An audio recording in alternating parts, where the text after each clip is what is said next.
ఆస్తుల కోసమే తాను పోరాటం చేస్తున్నానని దువ్వాడ తప్పుడు ప్రచారం చేస్తున్నారన్నారు వాణి.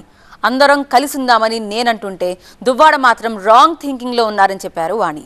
లాయర్లు చెప్పినట్లు రోజుకో విధంగా మాట్లాడుతున్నారని కౌంటర్ ఇచ్చారు దువ్వాడ.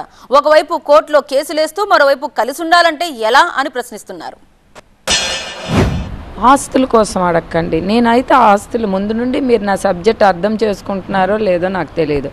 ఆయన ఒక రాంగ్ ప్రాజెక్ట్ చేస్తున్నారు. ఆవిడ ఆస్తులు అడుగుతుంది, ఆవిడ రాజకీయం కోసం ఇవన్నీ. నేను రాజకీయ కుటుంబం నుండి వచ్చాను కాబట్టి నాకు ఆ కోరికే లేదు. ఆయనకు ముందు రాజకీయంగా నేను వచ్చాను, నాకే కావాలంటే ఆయన ముందుకు రారు. ఇది వెరీ క్లియర్. రాజకీయం కోసం కూడా కాదనేది ఆయనకు తెలుసు. నెక్స్ట్ ఇంకోటి ఏంటంటే ఆస్తులు నా పేరు రాయొద్దనే అంటున్నాను. నా పేరు అలాగా కాదు, ఈవెన్ పిల్లల పేరు కూడా రాయొద్దనే అంటున్నాను. ఇది ఖచ్చితంగా అందరూ అబ్జర్వ్. ఆస్తులు పిల్లల పేరు రాయొద్దు అంటున్నాను. రాజకీయం కోసం కూడా నేను ఏది అడగడం లేదు. కేవలం ఈ ఇంట్లో అందరం కలిసి ఉంటాము అంటున్నాను. పోనీ నేను పక్కన పెట్టండి, పిల్లలు ఉంటారు అని చెప్తున్నాను. నేను ఉంటానన్నే చంపేస్తానంట, పిల్లలు ఉంటారనే చంపేస్తారంట.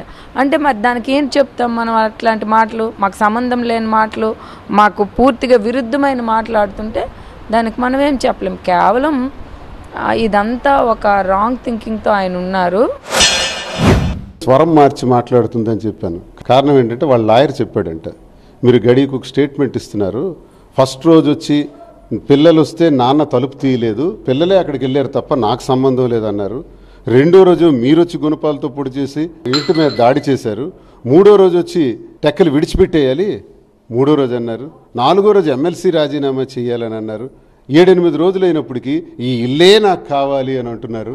ఇలాంటివి మీరు మాట్లాడితే ఆస్తుల గొడవల కింద పోర్ట్రేట్ అవుతుంది బయట.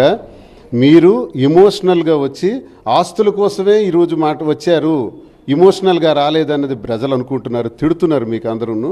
కాబట్టి దయచేసి ఆ మాట మార్చి ఆయనే కావాలి అని మీరు ఒక కొత్తగా మాట్లాడండి అని చెప్పాడంట. లాయర్ చెప్పినట్టు ఒకవైపు పిటిషన్లు వేస్తూ మరోవైపు ఈ రకంగా మాట్లాడటం ప్రారంభించారు.